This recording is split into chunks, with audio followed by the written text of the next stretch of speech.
We change into clean clothes without meaning, became more clear about what we wanted, an impermanent, strange burn look having nothing to do with intensity. And in the travelogue, the animals are awake. Their bodies are restored along with their minds and the unique aspects of their personalities. As they shower together in the sunlit hotel room, we watch blood move through their limbs in bashful, calm motions like smoke from an oil well. Bright and without shame, it passes silently without shadow of fragility, degeneration or death, masquerading as insight. It is beautiful, clear blood. It does not boil. It need not boil. All its phrases are completed. In each motion, all notes are driven to their ultimate values. The animals cry out with delight, as blood is something everyone can recognize, as beauty, strength, power are things that everyone sees and understands clearly, with two very obvious, distinct meanings soaking through our genes, through cynicism's thin cries, nameless, beautiful, clear cries as ultimate values. Whatever. If someone had given him antidepressants, he'd still be around. Any blood-lit hotel room would do. The animals freshly resurrected would shower. We would use an intimate style of address. It need not boil. If it were to boil, the tone of their cries would change. I needed them to cry out in delight. The blood would pass through their bodies and converge towards one point, the hotel room's strange burn look, an address in Wembley, blood-lit by two translucent animals. Returning, I would fail to keep this simple, strange burned room alive without... Forget it. We change into clean clothes without meaning, become more clear about what we wanted in the permanent, strange burn look, having nothing to do with reality.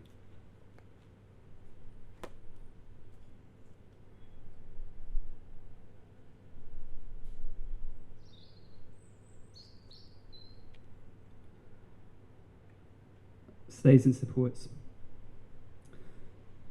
The cheapest elements are both abundantly available and easily acquired. Iron is the cheapest metal because while less abundant than aluminium, it requires enormously less energy to refine. Toxic, pink and wet, colourless rain falls on the assembly line like orange blossom. I wait for you. We've started a breathable 2K20 depth. The reading group waits, and summer nights I wait for you, and this waiting itself resembles an immense equestrian park. We never speak of it. Afraid of diseases, toilet seats, poverty, gene tumour, red flowers, damn.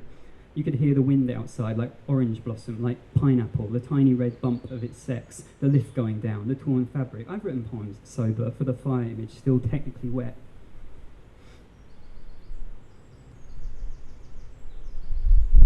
And it is in that twilight that we now find ourselves, in which we live, with the result that the pressure that flows from our own habits of thought to decide that we ourselves do not exist is becoming almost unbearable. But once we see in this pressure in our heads a real historical force in its own right, everything changes. We realise that the struggle to defeat it is also real, and that it exists as the class struggle exists, having the same degree of essence as all those other paths and avenues that are shut off from us, even the most complex, that even the most total bodies are distinguished only by their different proportions of motion or rest. And we humans who will discover ourselves to be quite another thing from what we have been so far, or have imagined ourselves to be. It is time that you saw there are things not shown to melt at any heat. You assholes. I came with spectacles on my nose and autumn in my heart. This isn't my home, and I didn't expect to stay here.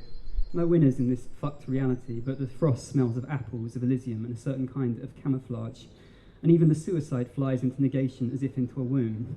Afterwards, it sang to us quietly with a microphone on a digital camera, and light came in at the window.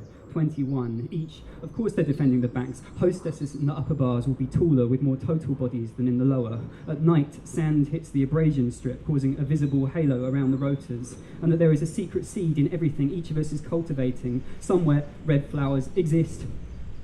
For if time is male, it will have a barely perceptible eminence visible when you squeeze it and look inside its asshole.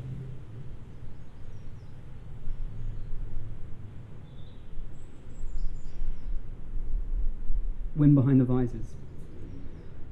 And each day of this new future will have its own name. Snow will retire safe and unmelted wherever warmth is applied to it with fire and forms. And in the basement floor, healing panda, dreaming kitty, and bunny in the forest will rise during the night to warm us, holding hands. I never minded it. All is past, and sand hits the abrasion strip, causing a visible halo around the rotors, like like pineapple, wind behind the visors. No lyrical quality. Our vocabulary, snow. Our metaphors, snow. Our heaven, snow. Our assholes, snow. I know Kawasaki, ammonia, imperfecta, imperfectum, imperfectora, conjugated, Garfield, episodic. Now touch me there, where I have washed what was wished by what was, and by what was. Now touch the referent where it wished to be, on its mastectomy scars. Now touch the image where it wanted, on its lips. It's not always that easy. It's too late to go into the loveliest war in the world and write fuck ice on it. Swing riot. In 100 years' time, this will be the deepest lake of oxygen on Earth. The immense labyrinths of London where we pass, even within a few feet of each other, will be submerged like so many anonymous voices and a few alien ideas invented on our behalf. And even the suicide still flees into negation as if into a womb. Desecrated, hyper-Uranian, 1,000, Fortune 500 bathrooms. Snap. I saw one of them, tallow, carved above the lake, light lying through its teeth. I saw it. Mastectomy, tainted, promise, figurine lying. Now, star of Bethlehem, show the way to the anti-city, its seeds and living crystals. This appears before you, begging you to hurt it. The setting is a world in which a number of realities are superimposed. Sleazy yellow room, vending machines on the wall, cult of the existent, your own feeling that biologically or whatever, genetically, you'll never get what you want. Wireless commute, B737230 ADV. Traffic dominates everything. Leopardi, pink pantheress. How does a boy feel? How does a girl feel? A circle enclosing a cross, censored by a laughable, obsolete star. The right to make images, or to be an image, or to become one. To want things impossible, essenceless, and categorically barred. C, G, A, and T chemicals. Coal of the Turkish-made 2.55 Chanel Hamburg. Maybe I've got it all wrong. We travel by train to the west.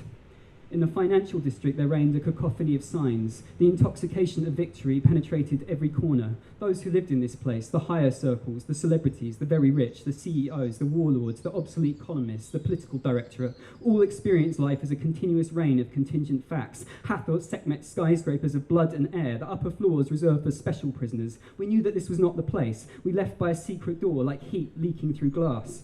In the forking of the path, says our narrator, a star shows the way. The legs of the pornographic worker represent that path, and the star of Bethlehem points to an apotheosis of obscenity, the likes of which we have never lived going down.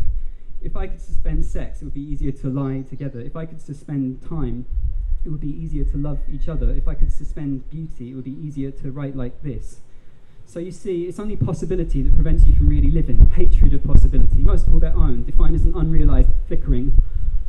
After the war ends, they'll go our separate ways. Male and female manual workers to the manufacturing complexes of the Czech Republic, middle-class Marxist intelligentsia to cultural stipends in Vienna or Berlin. This glass bead game we play on the island of love, or the island of the spirit. And now that dying animal's cry assumed its third and final tone. The imperfect ring of the reference shines. The star of Bethlehem guides us to its imperfect image in the police car, on the bathroom stool, and the filthy unmade bed. Stays and supports, for who obeys the ethical task of encouraging others to want to live, a dildo or hieroglyph, love that likewise breathing stays. Is that enough? They were threatening to get rid of derogation committees, bring out all the trusts at once, to strike for 48 hours instead of 24. Quote, I want the whole text to be a kind of horrific, inorganic body with awkward parts, both to replay at the level of form, some of the critiques of organicist thinking with reference to nature that the poem tries to articulate, and also, more glibly, to be somewhat like a trans body, awkwardly fitting together with some parts undercutting others. Laurel Uziel. Which is one of the reasons for the intense hatred for non-gender conforming people right now, that almost all observers feel that biologically or whatever, genetically, they'll never get what they want. Just as in the same way I can't make a perfect image of another life using the simple material of the lie, though I try to do so anyway, with spectacles on my nose and autumn in my art, split, riverine, please hold, polythene, stay. As the imperfect image of the referent becomes this referent, the referent becomes the imperfect image of itself. Now both are perfect and imperfect, image and referent. They appear before you, begging you to hurt them. Maybe I've got it all wrong. Later we travel by train to the east. In the suburbs there reigned an uneasy silence. The intoxication of relief did not penetrate here. Those who lived in this place knew that this was not the peace that they had striven for. Desperately fragile, almost everything presently conceivable seems, from expectation perceived as a set of beliefs about what ought to be possible, grows hatred of those possibilities that inhere in the materials that we are and have. This elimination of ruin's possibility, the narrator says, is the ruination of love, the ruination of communism, the ruination of sex, it's the ruination of drink, juice world, V-man-C. In the materials we have and are, and the underlie appearance, there is something that is hard to want.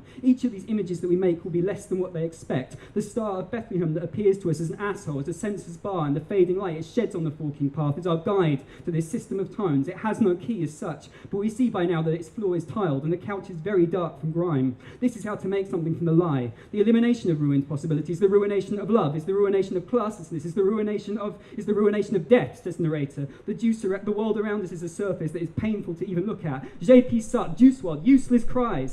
In January 1945, snow lies on the ground, and in the cheaper of the two bars, the worker slaves to the two corridors of its karaoke suites imprint their footprints in a clear aerial image. This is what I mean by the right to make visuals, or to be an image, or to become one. I'm dead, the narrator says. The roof of the bar in which are carried out experiments, usually reserved for animals, is completely covered now in ice, which means that the building has likely already been evacuated, but the snow on the roofs of the higher neighbouring bar is already melting. which means it is probably still in use. We relish our roles as specialists in the city centres from which these images flow, and at the periphery there is only work, imageless and derived from the laws of thermodynamics. This is used to give hatred of appearance as such its gloss of radical respectability. After the war ends, they'll go their separate ways. Male and female manual workers to the manufacturing complexes of Poland, middle-class Marxist intelligentsia to cultural stipends in Elysium or Berlin. You'll hear the wind outside, like orange blossom, like pineapple, the tiny red bump of its sex, the lift going down, the fire image, the smell of the word mirrors, and the light growing desperately thin. To clean someone's ass, you have to be gentle, the narrator thinks, as we are taught by the light of that star and by the two paths before us and the sleazy yellow room and the imperfect reference ring. Love of anonymity is not the same as hatred of the visible. Split. Limo or swan? 1. The smell of this place. The smell of the side of the road and the tiny red bump of its sex. The smell of the street lamps inside them. The smell of the word mirror, desperately fragile, almost everything presently. 2. Ultra swans of bodies washed upon the sordid, porous rain of metal pronouns within the limo's ultra-private dining. I summon you to make it like you mean it. Fuck. Rows of fluids drifting ever deeper into limos, swans of them, pronoun. Hairs may grow deep and fine attributes beginning to dine inside our separate organs, beneath us where the exit lights salivating deeply. That's why the bouncer Bing would warn everyone. He knew everyone and remembered their faces. Please don't abuse our staff. The hallway floors were tiled and the couches very dark from grime. Swans of bodies washed up deep inside the limo's impossible existence. In a few of these pauses you can see the zinc silent rooftops. There was no weather, only modes of being human, infinite and perfect. Like when you wake up in a plastic chair in hospitals where they never lock the doors. Incalculable, opposite. It would be 100 times more useful to help Russian deserters. Award sexless liver world variations, standing by the railings, missing privilege to be here. White and perfect eunuchs declare that empty, pentatonic, grey repeating stairway leading to the thickest metal hatches. Rust triage panic sheds our emails undelivered. Make it to the grey, cloned, fertilizer mimics. Please abuse our staff. Banter, dissonance, imperfect, inner beings, smoke and form, their empty thickets. They stood by the railings and the regions behind both horizons billowed with the same enormous hope. Hunger, the meaning of meanings, used their bodies as an assemblage of fragmented parts, but the bouncer Bing could not prevent this or them from dancing on the stairs, sexless, and beneath the entire world, variations of happiness crept through them like a new fluid medium. You just had to be there. A particular succession of chords brings this chapter to an abrupt end. Epilogue. And that was it. It is, as you can see, a kind of novel in which the elements are all taken from a beautiful book by Xianxian Zheng on sex workers in post-socialist China, Plato's Phaedo, the late 80s films of Harun Farocki, my own experiences in several large London hospitals. The synthesis is nothing new, nothing that couldn't be gotten from reading or watching any of those films or books on their own. It contains no formal innovations, no large conceptual leaps, not even a few new proposals in the way of music or percussive attack. But I want to hold on to the illusion that they all belong to the same world, and to the belief that the illusion can be made imperfectly palpable in poetry. In wishing for a kind of anonymity brought about by burying myself in the details of other people's lives, I tried to satisfy my own need to eliminate illusion, in this case the illusion of Kawasaki, Skanska, hacker, penitent, persistent, ribbed echo, an element, that is myself, that is hatred of lying illusions of social justice, which tip over into hatred of everything unreal, aspirational, still unformed, or fatally unrealizable. I now see that love of everything anonymous is a form of hatred of everything that appears. It is also a form of hatred of illusion, and that has been all along my desire to destroy the visible, meaning everything that can currently be seen, everything that is shown and shows itself, everything that has a language or a style or a way of speaking, everything except this deep and unapproachable core of anonymity around it, under it, in it, beneath it, despite it. Goddamn! As I come to see this, I also see that it must be our task to hold on to the distinction between the one hatred and the other, as hatred of appearance, of false appearance or illusion becomes hatred of everyone like Dexedrine, Garfield, Eulogy, Bolthole, Torpid, Pederast, Uniform, Skanska, Ultra Sick, Gay, Het, Riverine, Please Hold, Polythene, Stay, Music that hopes the liver biopsy goes smoothly. Much love. This appears before you, begging you to destroy it.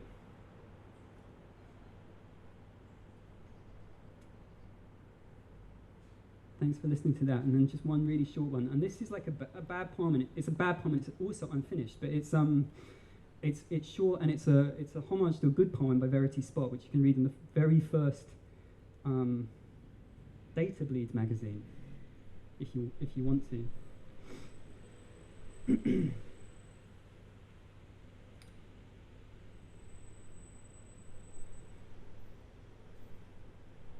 The individual streets seem calm enough. But we know that London today is a kind of huge bomb, that each of its doors and windows conceals a lit fuse, that everything is already on fire and 1,000 degrees below, and that the time that will come is already spreading backwards as fragments of yesterday that fall like plaster in today, and a century from now, as tomorrow casts its long shadows across our shoulders to illuminate Kensington, Chelsea, Chiswick, Fulham, Muswell Hill. And we know that it is here, at the very centre of this monstrous, unreal, explosive city, that we become very calm and still, and nothing hurts, and our words come out of us in bubbles and quiet stars that go through our bodies and soothe them, like the breathing of rabbits who are so deep and so fast asleep in their warrens that they will not wake when we speak to them, even when we are accompanied by children in night vision goggles, whose faces are ashen with Captagon synesthesia, slashed tires, seizures, misogynistic panic attacks, la vie de retenue, and the meaning of love, the end of above and the beginning of absolute below. I never touched anyone who hasn't touched me first. The dark, inky blue of the night will settle over our rulers, who are paid thousands of pounds a day to share their address books. I don't judge. The terrorism of our subculture is still one of the only things going. Thank you, everyone.